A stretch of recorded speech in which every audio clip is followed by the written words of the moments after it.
This is Andi Purewal for Boxing Social in association with Betfred. I'm delighted to be joined by the undisputed welterweight champion Jessica McCaskill here in Las Vegas. Jessica, firstly, how are you? I'm doing great. It's good to hear. Now, obviously, it's fight week. How excited are you to get back into the ring on Saturday night? I love fight week. It's my favorite thing, so I'm really excited to be fighting here in Las Vegas, and I'm just ready to go. A chance to defend your undisputed titles going into what I imagine will be a big 2022 for yourself. What type of performance should everybody expect? Is this a fight where the win is the most important thing, but do you feel like you want to make a statement going into next year, which could be the biggest of your career so far, despite your accomplishments of this year? I think the second win over Cecilia was probably the biggest statement, and getting the ring belt. So this fight is me working on skills, working on footwork. I want to be able to show what we've been working on, just make sure everything's really clean, and that's kind of my main goal. Kandi Wyatt, the opponent in the opposite corner to yourself, what do you know about her? What are you expecting from her? I know that she's fought some heavy hitters and, got a lot of courage to take a last-minute fight. So I hope she uses this well, and, she's going to have her name on a big platform. I just know that she's a little bit taller than me, got long arms, so I'll have to work around that. I mean, you mentioned kind of what she does well, but what will everybody expect to see from you that you've been working on in the gym that we may not have seen previously? I'm looking to show off a little footwork and great movement, punch combinations, of course, just things that we've been practicing in the gym and in sparring. Well, Scott, obviously you've got those other names which have been mentioned for yourself. You've mentioned previously Katie Taylor, amongst others. Is that still the name at the top of your list for next year? Are you confident next year you guys could cross paths? First off, next year we're looking for Victoria Bustos. There's some politics and things happen for this fight, so hopefully she stays in the gym and we'll get to her early next year.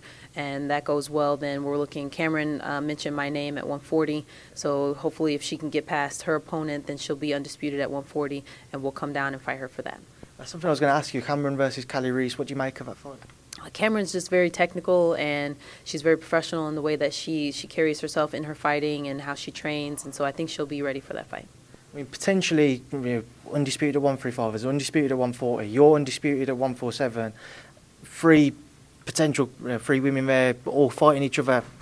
Great times for women's boxing. Yeah, it's definitely, it seems like it's shifted to where people have more of a goal to become undisputed, where before it was just mostly kind of just getting fights and maybe making a little cash, and now people are really going for the history books and to solidify their names. Just do want to ask you, because I asked Ramla Ali, who fought this past weekend in New York, 3-minute rounds. Are you for or against it being introduced into female boxing? I'm still against it. I just want to make sure that it's a safe thing. When we have a fight, you get knocked out, you're suspended for 60 to 90 days. And when that happens, you make the pool of women smaller. There's less people to fight. So if you bump this up, whether it's the number of rounds or the number of minutes in the round, if you bump it up too fast, then a lot of things can go wrong, and there's going to be a lot of issues where people aren't finding fights, and that's not what we want to do. I think we need to have a little bit more boxers, more females in the game before we start implementing that.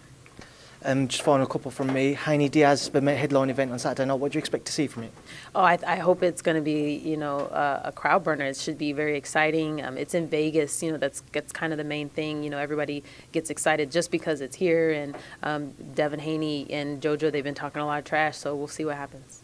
And then finally, obviously, last weekend we saw a huge shock in George Kambosos overcoming Teofimo Lopez. I'm sure you I'm sure you was there, in fact. Yeah, so I don't know what I was going to say. You tuned in, you was there. So what did you make of that fight? You saw a lot of kind of rookie mistakes, a lot of things, small details that weren't being paid attention to. And I think a lot of times when there's small details that are not on point like that, that will make or break the fight. I felt like Kambosos' corner was active and fast and quick, and they were worried about Kambosos and they weren't worried about the crowd, whereas the other side, Teofimo, it was a little bit different. I saw him sit on the stool for a lot of seconds, and that doesn't sound like a lot, but when you're a fighter and when you have to get the swelling down, you need to get ice and attention to your fighter, it's a lot of time. The father was looking to the crowd a lot for maybe motivation or cheers, and he should have been, tending to Teofimo. So I think, a few things that were not paid attention to cost him the fight.